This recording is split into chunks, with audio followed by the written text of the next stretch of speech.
IBS అంటే irritable bowel సిండ్రోమ్తో బాధపడుతున్న patients రిపీటెడ్గా స్కోపీ మీద స్కోపీ అంటే endoscopy, colonoscopy and ultrasound abdomen ఇలా రిపీటెడ్గా స్కాన్స్ చేయించుకుంటున్నప్పటికీ వాటిలో ఏం మేజర్ అబ్నార్మాలిటీస్ లేవు అని చెప్తూ ఉంటారు.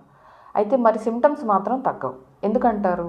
ఎందుకంటే ఐబిఎస్ అనేది ఒక క్రానిక్ సైకోసోమాటిక్ డిసీజ్.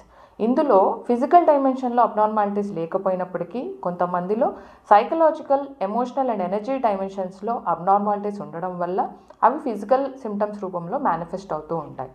ఇలాంటి ఐబిఎస్ లాంటి సైకోసోమాటిక్ డిసీజెస్కి ఒక హోలిస్టిక్ విధానం ద్వారా ట్రీట్మెంట్ ఇవ్వడం చాలా అవసరం. తద్వారా వాళ్ళు అన్ని డైమెన్షన్స్ పైన వర్క్ చేస్తూ వాళ్ళకున్న anxiety, past traumatic experiences and ఫియర్స్ని తగ్గిస్తూ అండ్ ఎనర్జెటిక్ బ్లాక్స్ని క్లియర్ చేస్తూ ట్రిగర్స్ పైన వర్క్ చేస్తూ గట్ బ్రెయిన్ యాక్సిస్ని స్టెబిలైజ్ చేయడం వల్ల సిమ్టమ్స్ అనేవి రిలీఫ్ పొందడం జరుగుతూ ఉంటుంది.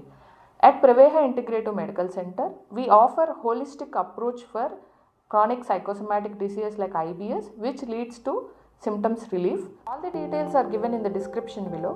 Kindly share this video with your family and friends who may need it. Thank you so much.